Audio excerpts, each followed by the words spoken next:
an incredible drought in California. The winter was amazing. One of the things we did several times was ice skating in the valley. They've got a whole ice skating rink set up. Good news for us in California, though, we've had a cool, wet May, so the waterfalls are running in Yosemite, and the waterfalls are iconic. And there's an El Nino pattern that's developing, which often means a very, very wet winter for California. And the Yosemite area, maybe next year, will be very, very wet with tons of waterfalls. And after you see some of the pictures, you'll see why I mention waterfalls a lot. So I'm going to switch over to the slideshow now and take you on a little bit of a tour of Yosemite and some of the books I've written. One of them is this book here, My Yosemite. This is a guide for young adventurers, 8-year-olds and up in Yosemite. It's nonfiction, and I got to interview at least 20 people and put excerpts of their interviews in this book. So this one covers rock climbing and rock climbing history, bears, sequoias and plants, water and waterfalls, fire suppression and fire issues, geology, glaciers, the history of Yosemite, including a whole section on the firefall, which is a ball of fire that used to be dropped from Glacier Point, and for the whole valley to watch. It ended in the early 1970s because of fire issues and other reasons. It also covers buffalo soldiers. These were African-American men who were the first rangers of the national parks, and they patrolled Yosemite long before National Park Service rangers did.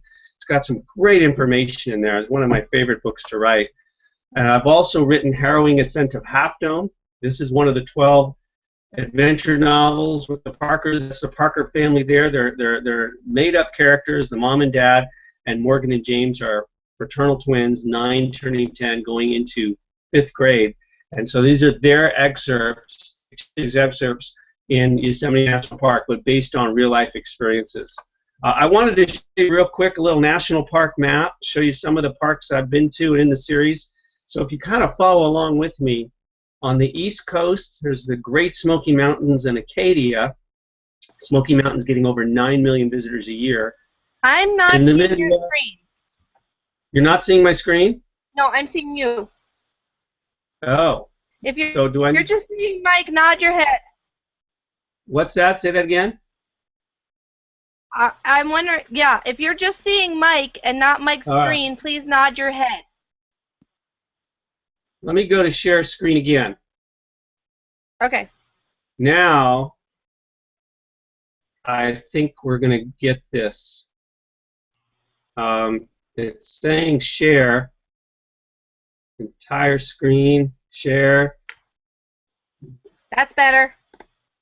All right. Now, can you see it? Yes. All right. Well, let me go back real quick and just show you the covers of the book. So that is the My Yosemite book that I was talking about, a nonfiction guide, and here's Harrowing Ascent to Half Dome. And now we're on the national park map. So from the Midwest, Badlands area, down to Rocky Mountain in the Rockies. I've also covered in the Rockies Glacier, Yellowstone, and Grand Teton, and Grand Canyon in Arizona, and then Bryce Zion and Arches Canyonlands in Utah. And on the West Coast, Olympic and Yosemite in California. I just signed a contract to write the 13th book in the series, and that will also be in California, the Twin Park Sequoia and Kings Canyon, and I'm going there with my family this summer. But as far as Yosemite, it is the 6th book that I wrote in the Parker series. It's in the bottom right-hand corner, and it was just a phenomenal time for me to go because I wrote it before the drought, and it was a very wet winter before. In California, we only get about a 4 to 5 month window for precipitation. Usually late November to mid-December is when the rain and snow in the mountains start. By April, it pretty much drops off. And the rest of the year, we hardly get any precipitation at all. So when we get a wet winter and the mountains get abundant snow, between April and June is the snowpack runoff season, and that's when the waterfalls flow. And peak waterfall flow is usually sometime April, May, and June. And if you catch it on a good year, there's really nothing quite like all the waterfalls. So let me take you on a little tour of Yosemite. Here's a park map here. The middle of the map, just below the red line, it says Yosemite Valley Inset Map. And that's where Yosemite Valley is. And that's the iconic part of the park that everyone goes to. with Half Dome and El Capitan and several waterfalls coming into the valley. The valley is very popular. It's not to be missed. Camping is hard to come by. There are several hotels and stores. There's free shuttle buses in the valley, so once you park your car, you can take a bus anywhere in the valley. There's also bike trails and hiking trails throughout the valley, and some of those trails, if you look at that little valley inset map, over at the end of the red area, the red road, you can see where it says Happy Isles. Well, Happy Isles is the trailhead to Vernal Fall and Nevada Fall and Half Dome. It's also near the trailhead to Mirror Lake, and it's also near the trail to Yosemite Falls and Glacier Point. So it's a not-to-be-missed area. At the very southern end of the park, where it says Wawona, that's where the largest grove of sequoias is. There are 3 sequoia groves in the park, but the Mariposa Grove near Wawona is the largest, with over 500 big trees, including some of the largest sequoias in the world, and they are the largest trees in the world. And Wawona has some historical areas and waterfalls also. You see Chilnawalna Falls nearby. At the northern end of the park is Hetch Hetchy Reservoir. Now that was just a river canyon, part of the Grand Canyon of Tuolumne. In the early 1900s, it was dammed up to make a reservoir for the water for the city of San Francisco. It was very controversial. John Muir fought it, but it ended up being dammed up anyway. Part of the issue there was that valley that is now underwater was very similar to Yosemite Valley. You can see the 3 streams going into Hetch Hetchy. All 3 of those produce major waterfalls, and you can still see the upper parts of those waterfalls, but many of the lower parts are underwater now. And all the way on the east side of Yosemite, where it says Tuolumne Meadows, that is about 4,000 feet higher up than Yosemite Valley. And those meadows are green in the summer. There's streams there, beautiful meadows, and granite domes and peaks. And that is a not-to-be-missed area of the park. In fact, many people go in or out of Yosemite through Tioga Pass, which is over 9,900 feet. And it is absolutely spectacular there and much quieter than the valley, especially in summer. And that's a gateway to the backcountry. And there are hundreds of miles of trails in Yosemite where backpackers go. Now, rock climbing is iconic in Yosemite. That's me holding the rope. That's my guide, Ken Yeager. He's a very well-known Yosemite mountaineer. He took me climbing Yosemite to ride Harrowing Ascent to Half Dome. This is me on rope. Ken is up to the left under the tree. You can kind of see a blue and white backpack. This is a particular area in Yosemite called Ranger Rock. It's considered a moderate or intermediate level climb. And I climbed here to write the book. It was about a 7-pitch climb. 7 pitches is every time, or a pitch is every time you have to retie your rope.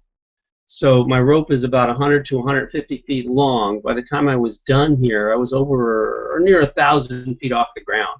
And each pitch varies in its intensity or difficulty. Ken's an expert, though, and I've known him for a long time, so he guided me along the way. There were a few areas I got a little freaked out, and a couple of overhangs that were pretty difficult for me, but I did make it to the top. And thankfully, I didn't have to come down the way I went up. There's a trail around the backside of Ranger Rock. We were able to hike down using rope. Kids climb in Yosemite all the time. They have a fantastic climbing school. You can go there without adults, and you can leave your kids there if they're 12 years old or older. I think some family groups go at younger ages. They'll take kids climbing with parents as young as age 7. There's a climbing area in the valley called Swan Slab, and if you go by there, it's near Yosemite Falls. You can hike to it in just a few minutes. You will see tons of kids climbing, various levels of difficulty, with expert guides and their families watching. But if you want to take your kids climbing, go to the Yosemite Mountaineering School. It's right in the valley, and it's very well known for that. There's also a new movie out called Valley Uprising. It's the history of rock climbing in Yosemite. It's available on Amazon, and it's a great movie. There I am continuing up Swan Slab. My wife Kimberly was taking pictures here. I'm sorry, not Swan Slab, Ranger Rock. Maybe one of the most famous climbs in all the world is El Capitan. This is over 3,500 feet high. Everybody who goes to the valley sees it because it's right off the main road. There are often climbers on that. That's experts only. There's probably 50 different routes. Some of them are more difficult than others. Most routes take 4 or 5 days or longer, so they'll sleep on the rock. People sit in the meadows with binoculars watching them. They move quite slowly. They do have to bring overnight gear and overnight bedding, and I'll show you a picture of what that looks like in a little bit. One time, of one of my many trips to Yosemite, I got there at 4 in the morning with friends, and we pulled over at the El Capitan parking lot. We knew we were there because there's a sign that said El Capitan parking lot. We'd been there before, but you couldn't see the rock, but we did see lights at various places on the rock because people were setting up their cook stoves while they were climbing and starting up their morning with flashlights. It was almost like looking at constellations. That is a climb I'll never climb. It's just way, way above my ability level. If you do climb it, though, you'll bring one of these. This is called a bat cot or a bat tent. And somewhere in there, when the day's over, you'll clip this to the rock, and you clip yourself to the rock, and you'll sleep hanging on the rock on this bat cot. And they call it a bat cot because bats sleep hanging on rocks also. And that's what you'll do. And these people climbing on El Capitan are waking up after sleeping the night on their bat cot. I do want to point out, above their gear, there are 4 clips in the rock. And the rule for climbers is you need to have 3 pieces of gear in the rock holding you at all times. That's what keeps you there and what keeps you safe. So they're clipped in 4 times. You only had 1 piece and it wasn't quite safe for working right, you wouldn't be safe enough. If you had 2 and 1 wasn't working right, that's not safe enough either. So the rule is 3, they have 4. And not only is it holding you there, but it's holding your gear bag there as well. Anyone who goes climbing is going to need this gear. So in the upper right-hand corner is a harness. It fits around your waist. Upper left-hand corner is a chalk bag. Your hands do get sweaty, so this will give you a better grip, like a gymnast. On the bottom are metal clips called protection. The one on the left is a carabiner. The one on the right is a little belay or brake device. Most climbers have a whole stash of these attached to their waist because you don't know how many you're going to need or what sizes you're going to need until you're there. So they clip all these to their waist and bring it along with them. Most important piece of gear is your rope. This is your lifeline. So a lead climber is placing gear like this into the rock and then clipping the rope into it.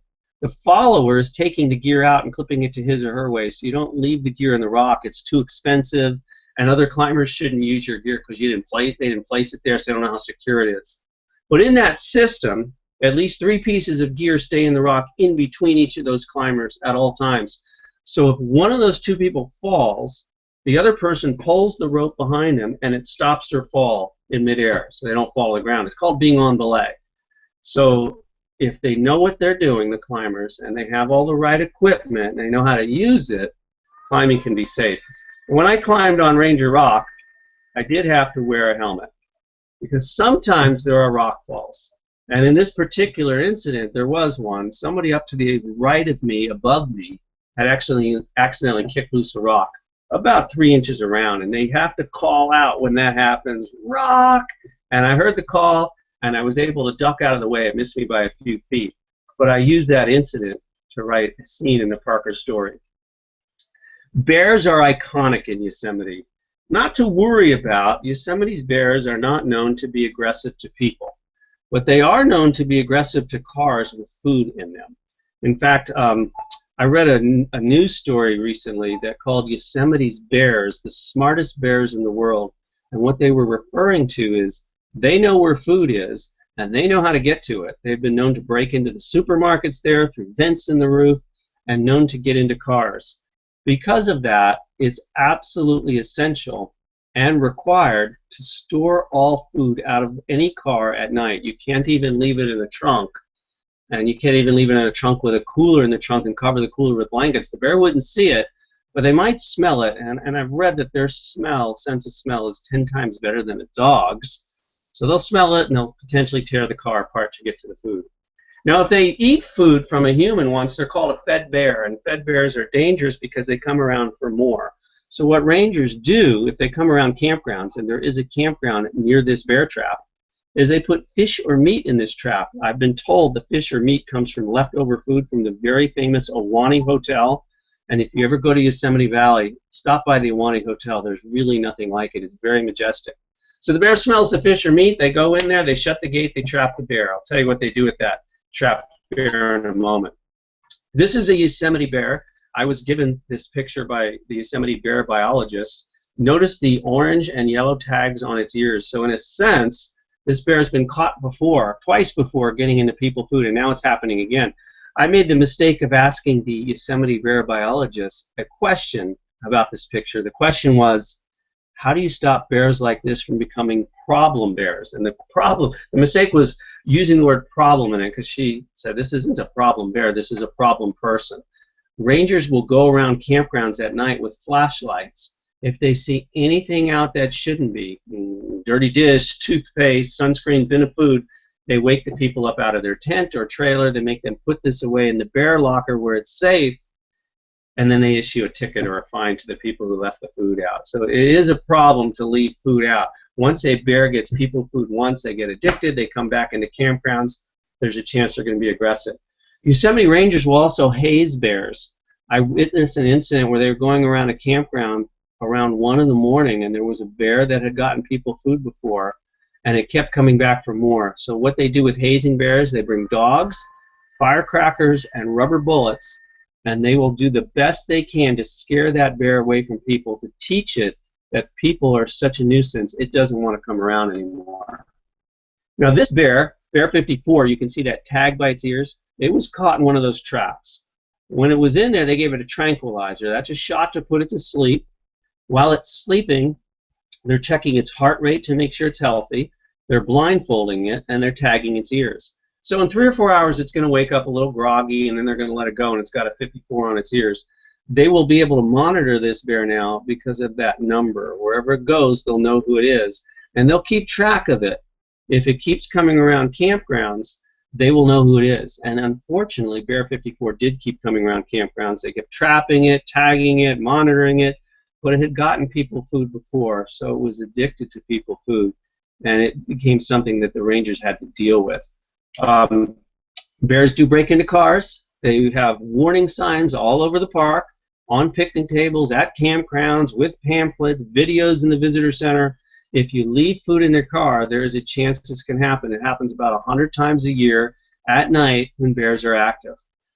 So in my story, I have the Parker family put all their food away in the grocery or all the groceries are in the bear locker, which is what I do when I'm in the park. Sometimes I get a little nervous, like, are there any potato chips or crumbs under the seat? And so I really want you to clean your car completely. And by the way, when bears use the doors of cars, they don't use them the way we do. So they will damage the car. So to keep bears safe and people safe from bears and your cars safe, store food properly. I do want to mention again, the bears there are not necessarily known to be aggressive to people. What they're aggressive for is property that has food in it. And the best way to keep safe is to keep the food out of the cars and store them in the bear lockers at night. And they have those all over the park, including each campsite and a campground. But there's lots of other things going on in Yosemite not related to bears. This is the Mariposa Grove of giant trees. Those are about 4 or 5, 6 of the giant sequoia trees, which are the largest living things on this planet. If 30 people came up to that tree on the left, it would take about 30 of them to reach out their hands as far as they could and clasp hands with each other. It'd take about 30 people to surround the bottom of that tree. Mariposa Grove is an easy hike. You can walk for 5 minutes or you can walk for 5 miles and see hundreds of trees or just a few trees. There's even a tram ride through there. So it's a great hike for kids and families. There's also a historic cabin and little visitor center right in the middle of the grove. There are 2 other sequoia groves in Yosemite, Tuolumne Grove and Merced Grove. They're much quieter and much smaller, and sequoias are absolutely worth seeing. So highly suggest going to the Mariposa Grove if you get a chance. Here's another picture of the Mariposa Grove. And one other thing about the groves there, they're often interlaced with meadows, so it's very, very scenic. This is Hetch Hetchy Reservoir. This was once the other Yosemite Valley. There are several waterfalls into this area here. If you go on the waterfalls in May and June are amazing. I'll show you a couple pictures of them. There is still controversy of whether this should be drained out and returned to another Yosemite Valley with campgrounds and visitor services. Yosemite Valley is so iconic and beautiful, but it's also very crowded. And some people feel like if Hetch Hetchy Valley were available for similar visitor experiences, it would spread the crowds out, and really the valleys are amazing, carved by glaciers with waterfalls pouring in. But this water is now currently used and taken downstream for the city of San Francisco at Hetch Hetchy. And there are a number of easy trails along Hetch Hetchy, so you can go right to the dam. There's a little drinking fountain that's perennially running at the dam, and you can hike a mile or two to a couple of major waterfalls. I'll show you one in just a minute. This is Wapana Falls. That's falling into Hetch Hetchy Reservoir. The year my wife and I went there last was a very wet winter, and this is mid-June, so the water was just absolutely raging all the way down into the reservoir. Sometimes there's a little footbridge you have to cross. Sometimes it is so torrential it's pouring over the footbridge at this point, and a little treacherous to pass that spot, but you don't have to pass it. You can just go up to it and watch. There again is Wapana Falls going into Hetch Hetchy Reservoir, and just behind it is another waterfall, Tualalea, and that one also falls into Hetch Hetchy, and they're both very spectacular. But waterfalls are iconic in the park. Some of the most amazing and tallest waterfalls in the world there. This is the most known. This is Yosemite Falls. It's 2,425 feet high, making it the 5th tallest waterfall in all of North America. There's a trail to the bottom, and it's a little loop trail, and it'll take you right to the bottom part of the waterfall. And in a wet year, May and June, you're getting sprayed with mist from it, so it's quite nice, and you're right up to the falls. There's also a trail to the top. If you choose to take the trail to the top, it's over to the left behind that ponderosa pine there. You're never on rope, but it's a long, hard climb. It's about 3.5 miles up, and then 3.5 miles down the same trail. You can go right to the brink of the top of the falls, and there's a railing there. And I've seen kids as young as 9 or 10 up there. It's a long, hard, all-day event, though, but it is amazing, and so are the views of the valley and El Capitan, and looking right down from the top of Yosemite Falls. This is probably the waterfall that's hiked to the most in Yosemite. It's Vernal Fall. It's out of the Happy Isles area in the valley. There's a footbridge about a mile up. The top of Vernal Fall is about 2 miles up. This is from the granite stairs going to near the top. This is also called the Mist Trail, because below this, the water is pounding on the rocks so much, there's a whole bunch of mist in the air. It actually soaks the trail at certain times of year. Many people wear garbage bags or ponchos to keep themselves dry. And then you get right to the top of the falls. On the right, at the top, there's a railing up there, and people will look over from the railing, behind the railing. But this is about a 2-mile hike to the top of Vernal Fall.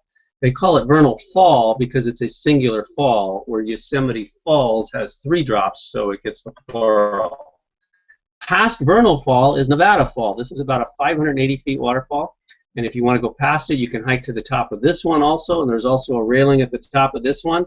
So and there's a loop trail there too, so it's about 3.5 miles to the top of Nevada Fall, and you can take the same trail down, or you can loop back on the John Muir Trail and make a loop out of it, about a 7-mile hike. It makes it for an exceptional day hike. You have water near you the whole time. It probably is the most popular hike in the park, and I've heard it's one of the most popular hikes in the National Park Service. Literally hundreds and hundreds of people. Some go all the way, some turn back halfway. Some of the trails paved, some of it has a long series of very hard, steep granite stairs, and they're a little slippery because of all the footprints on them, so footing can be a little treacherous. If you want to, from the top of Nevada Fall, you continue on in the backcountry. There's an area for backpacking back there called Little Yosemite Valley, and from there, many people backpack to Little Yosemite Valley. There's a backcountry ranger station there, and from there they hike up Half Dome on the next day. Some people do Half Dome in a day. Some people do it as an overnight from Little Yosemite Valley above Nevada Fall here. Now, in my Harrowing Ascent of Half Dome book, I made it a fiction story, but it was based on real-life incidents of this gentleman in the wheelchair here. He posed after climbing on rock, Half Dome in the distance, climbing it with rope, I should say. His name is Mark Wellman. He became the first paraplegic or wheelchair-bound person to use special equipment to make it to the top of Half Dome. So I got to meet him, go to his garage, learn about how he set up his equipment. He has a pull-up bar set into the rope system. So he pushes it up 6 inches, it locks in place, and he pulls himself up to that spot, and he did it about 9,000 times to get to the top of Half Dome. It took him 8 days. It was done in the late 1980s. He's done it again since. He's also climbed El Capitan. When he was on top of Half Dome, news stations from all over the world were covering it, CNN News and others, so he became quite famous. If you don't rock climb the cliff face of Half Dome, this is the famous cable route climb. So you do not need to be on rope for this. It is a 9-mile hike just to get to the base of the cables. And this cable route is probably a quarter or so, maybe half mile long, maybe 400 or so yards. It's not a cliff. It is almost a cliff. There have been accidents there, so you absolutely have to hang on. Those cables are about an arm's length apart. They're steel cables. There are wooden planks that you can see along the way.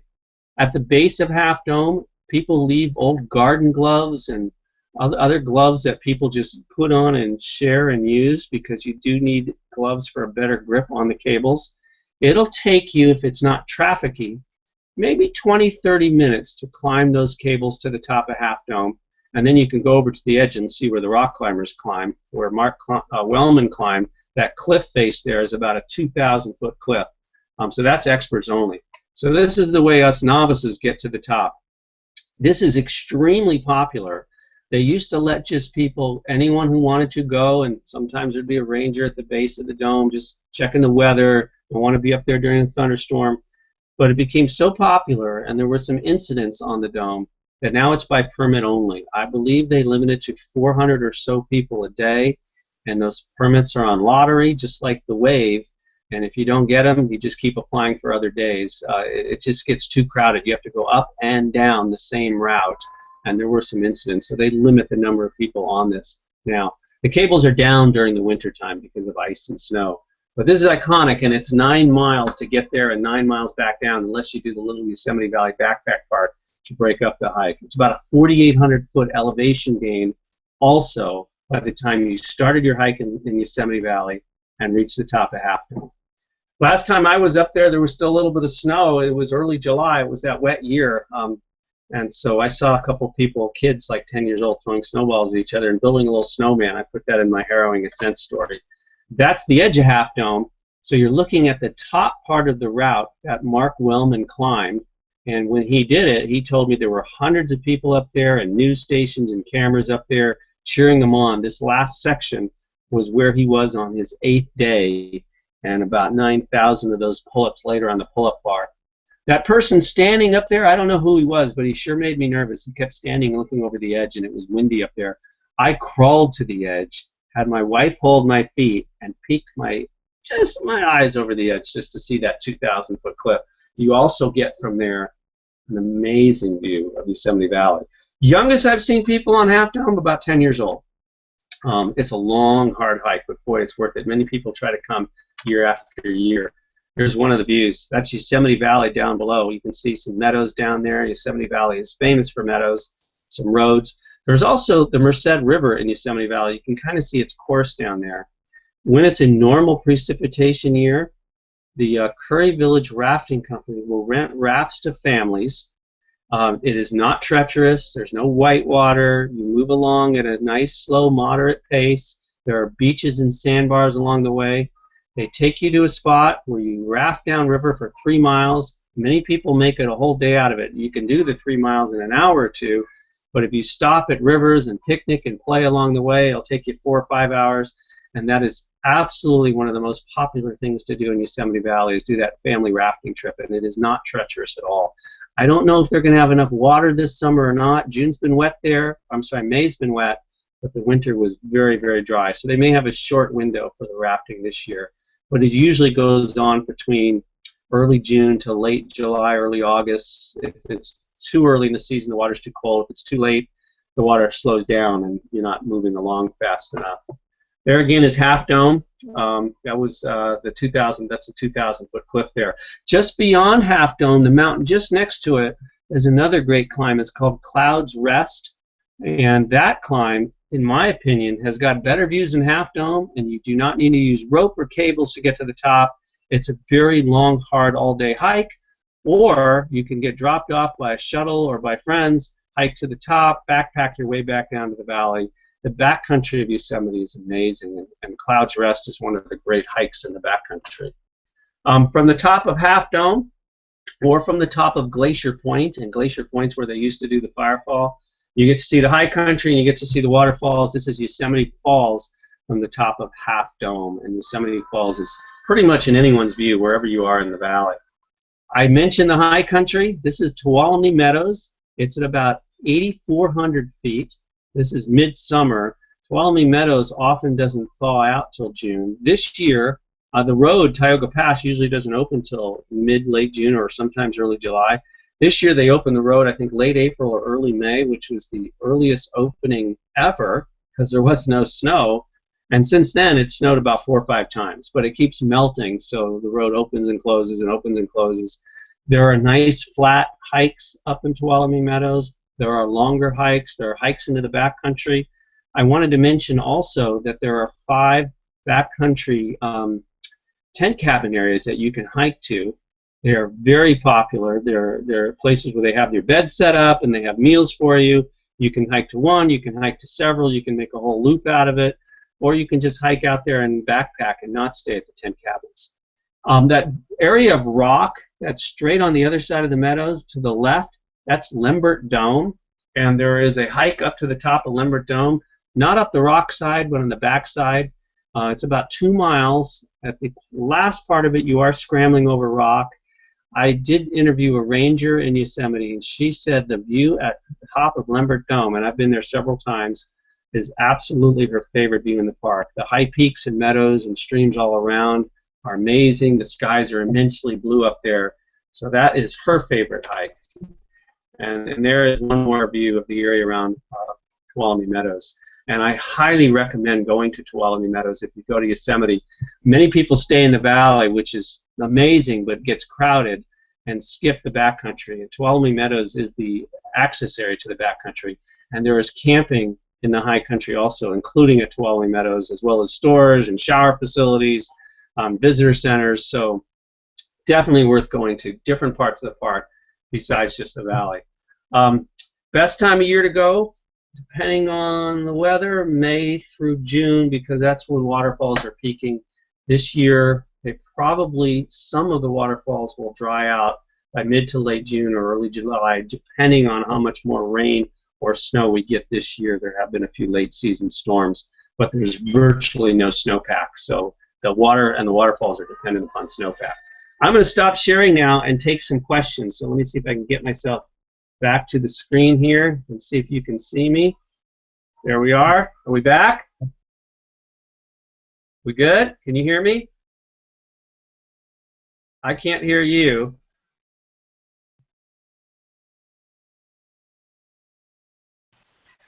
I am unmuting everyone. All right, I hear you now. I just think the world of Yosemite. It's an amazing place, and there's really nothing like the cliffs and waterfalls there, as well as the sequoia trees. So even if there's no waterfalls or the streams are dry, it is an amazing place to go to. You won't be disappointed. Anyone want to ask some questions? For some reason, it's not letting me unmute. I can hear you. If you are, that's good. If you are, oh wait, there. Okay, Heather is unmuted. Diane and Clementine. I'll click on the mute button. No, that's not it. See this? It's grayed out. If you can click on the little box where your face is, or up top, there should be a microphone. You can unmute yourself. Yep. See Clementine. Oh, okay. The galleys are unmuted. Okay. Clementine, you see that microphone up there? Yeah, there it is. Yay. How are we hearing? Okay. Does anyone who has a question for Mike about Yosemite or the Adventure with the Parker series? I have a question. Okay. Okay, go Can you ahead. hear me? I can hear you. You said that the bears break into cars that have food in them. What about RVs that have food? The general rule in Yosemite is all food should be stored in bear lockers at night, and they are everywhere. There's no lacking of bear lockers. They're very, very conscientious of this. So they just have this prolific sense of smell. So during the daytime, if you're traveling around and you have food in your car, that's okay. But at night, all food out of any vehicles. That's the rule. It's just there's nothing that will hold them out if they want to get in. I've interviewed rangers there. They told me stories about they'll climb onto the roofs of the store, they'll break through windows, they'll go through vents. So all food has to be stored in bear lockers, but they are everywhere. Every campsite, every parking area, every trailhead, plenty of bear lockers available. So it does have to be stored out of the car or vehicle, RV2. I don't know about even in a refrigerator. That's an interesting question, but the only thing I've been told is all food out of vehicles at night. Yeah, I'm wondering how that works for the RV campgrounds, because we don't come with just a little bit of food. We come with everything. It's a good question. I'm going to find out that answer with refrigerated items. That's a good question. But my understanding is all food out of vehicles.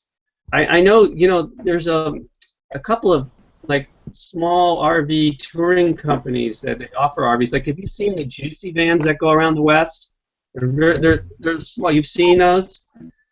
They're really cool, and they're very cozy and comfortable. But they have a bed inside the the truck or the van area, and then they have a stove and refrigerator right behind the bed. And we've seen them in Yosemite. I'm like, that's kind of going to be an issue, that people are sleeping right next to where they're cooking, because that's not a great idea in Yosemite. So I don't know what's going to happen with that. My understanding is all food has to go out of the vehicles, even refrigerated, at night. So I guess you'd have to plan accordingly. I will check, and hopefully I've got that information right. But that's all I've ever been told, and they're very vigilant about that in Yosemite because of the bears. I have a question. Yes. What's your favorite hike in Yosemite? Favorite hike? That is, Yosemite probably has literally 700 or more miles of trails. But my favorite hike is easy to say because I've done it maybe 20 times. Usually it's once a year. And there's a couple ways to do it. It's the one that had the Vernal and Nevada Falls waterfalls on it. It's called the Mist Trail. So if you hike up to Vernal Falls and go to the top, and then you go to the top of Nevada Falls, you can make a loop back down, make it a 7-mile loop. That's one way to do it, and it's fantastic. But here's another way. You go to the valley, and you park your car, and you take a bus up. I think it'll cost you maybe $10 or so a person. And the bus takes you up to Glacier Point, which is about 3,500 feet above the valley. And then you take the Panorama Trail down. And if you take the Panorama Trail down, almost all your hike is going to be level to downhill, which makes it easier. And you go by Vernal Falls is the last fall, and you go by Nevada Falls, it's the middle one, and you go by a third waterfall that's just as amazing, Illilouette Falls. And while you're going downhill, you go Illilouette, Nevada, and Vernal Falls. You have incredible scenery the whole way. It's an 8.5-mile hike, and I have heard people say it's the best hike in all of the United States. The views are incredible. And then you hike all the way down to the valley, right to your car. It's great. Panorama Trail. That's my favorite hike. Anyone else? I have a question. Is there a junior ranger climbing program at Yosemite, or is that through third-party outfitters? Junior ranger programs are abundant in Yosemite, and if you went and to any visitor center ranger, they'll give you a booklet or a pamphlet where they'll give you an option for the variety of programs.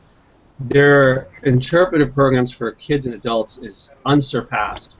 The climbing program is separate. There's a Yosemite Mountaineering Association, so it's a private outfitter service located in the valley, and they will take kids and adults climbing, but it's not associated with junior rangers or the rangers at all. So if your kids were climbing, they wouldn't earn junior ranger points or badges. They have to do the junior ranger programs.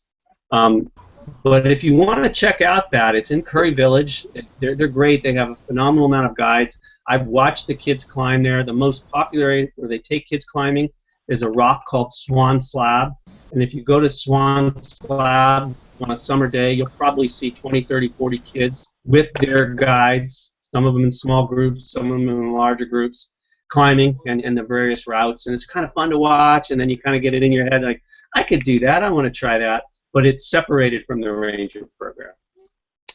Okay, good to know. Do you have any questions? Anyone else?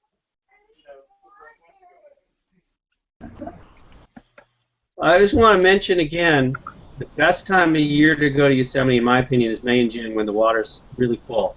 It's amazing at all times of year, but the waterfalls are really iconic. Kimberly, you saw waterfalls once there. That was, what time of year was that? We went right after Mother's Day, and we wound up spending 3 weeks there, and I just remember all of Yosemite was just pouring, seeping with water, and it's still to this day one of our favorite national parks because of that experience. Do you remember what year that was? That was 2011. That was the last year we had normal to above normal precipitation. So we have had a decent May, so the waterfall's running. You can actually go on Yosemite National Park's website. They have about 5 webcams that are live 24 hours a day. So if you went there right now, you'd have one of Yosemite Falls. And it is running, but normally it would be about 2 or 3 times more water than we're having right now. But it is running, so are Vernal Nevada Falls. But May to June is the best time of year, I think.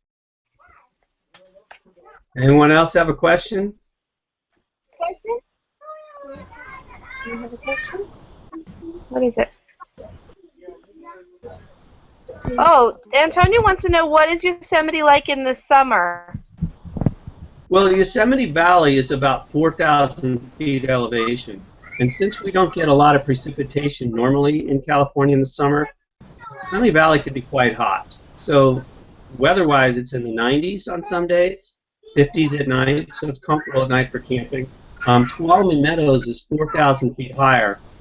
So generally, for every 1,000 feet, you subtract 4 degrees. So if it's like 90 in Yosemite Valley, it's about 70 in Tuolumne Meadows the same day.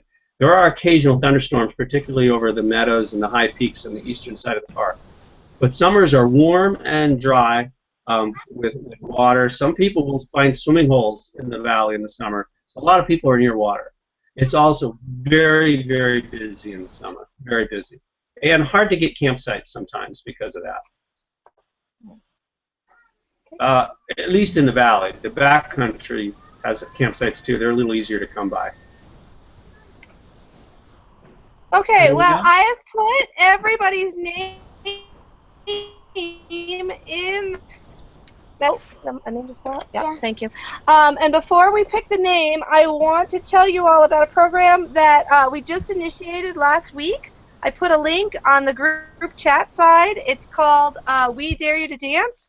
And Full-Time Families is celebrating the 100th year of the National Park System. And we're doing that by showing our appreciation and excitement about the National Park System in a 30 to 60-second video of dancing in the national parks. So if you click on that link, you'll see Tonya and I and a couple more friends dancing in Bryce last week. Clementine, who's on the broadcast, has been challenged to dance. Anyone else on this broadcast has also dared to dance. So if you find yourself in a national park, I know the Gebbias and the Rayers were just at White Sands. That's the perfect place to dance, in my opinion. We want you to upload a video of your choice to Facebook or wherever you like of you guys dancing in the national parks. And Randy Galley, I will personally come to Salt Lake City myself and make you dance. Oh, so you can't get out of this.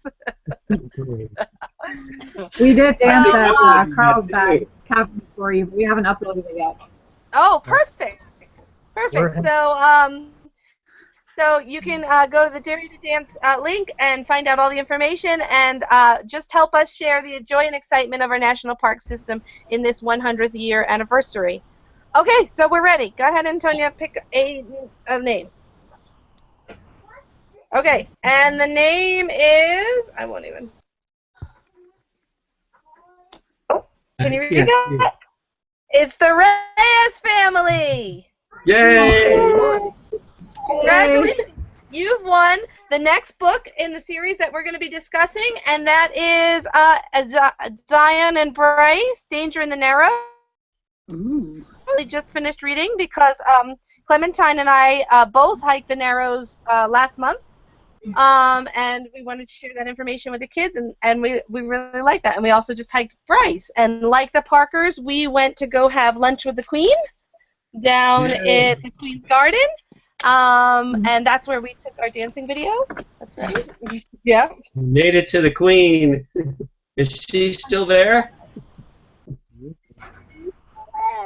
And she looks pretty So, good. the Reyes family, I missed that, Mike. What'd you say? if you could email me who you want the book signed for and an address to mail it to, I'll get it out in the mail tomorrow. And also, you might want to Okay. check my website, MikeGrafAuthor.com, because I'll be in about 10 national parks this summer on a signing tour. Yellowstone and Grand Teton more than any others. Yosemite too at times. Arches, Canyonlands also, and some others are still pending. And if you're there while I'm there, please come by and say hi, because I'll be signing at visitor centers at each of those parks. Okay. When are you going to Yellowstone? I will be in Yellowstone. My plans are sometimes changing a little bit, but it looks like right now I'll be in Grand Teton June 29th through July 4th, and Yellowstone July 4th through 8th. And when I'm at Grand Teton, I'm at the Moose Visitor Center, which is the main big one. And when I'm at Yellowstone, I'll be at Canyon Visitor Center for 2 days and Old Faithful Visitor Center 2 days after that. It's all posted on my website, too. Cool. Yeah. Very cool. Well, I want to thank everyone for joining us. Let's go through real fast and see which national park is next on your journey. Heather and Michelle, where are you headed next? Well, we just went to Carlsbad Caverns a couple days ago, and tomorrow we're going to White Sands. Yay. And Galleys, where are you going next? We are headed to Yosemite next. Ooh, perfect. Perfect timing. Yep. And Clementine, where are you and I going next? Yellowstone! Yes. Yay. By way of Grand Teton. You'll be there next week? No, we're trying to figure out when's the best time to go, and I might have to separately to figure that out because we want nice weather, but we don't want any crowds. Gotcha. So. Well, The I whole was there trail in Yellowstone. years ago in June, and it was still snowing there, so you never know. Okay, well, thank you again for joining us. Mike and I will put together the date for the next one of these, and if you have any questions for Mike, you can reach him at the Facebook group, Adventure with the Parkers Facebook group, or through his email. It's Mike Graf at AOL.com, right? MJGRAF on F at AOL.com. And again, to the Reyes family, I'll send you the Bryce Zion book signed as soon as I get an address and who you want me to sign it for. Okay, thank you. You're welcome. Okay, and thanks again, and everyone have a wonderful month and safe travels. Bye, everybody. Bye.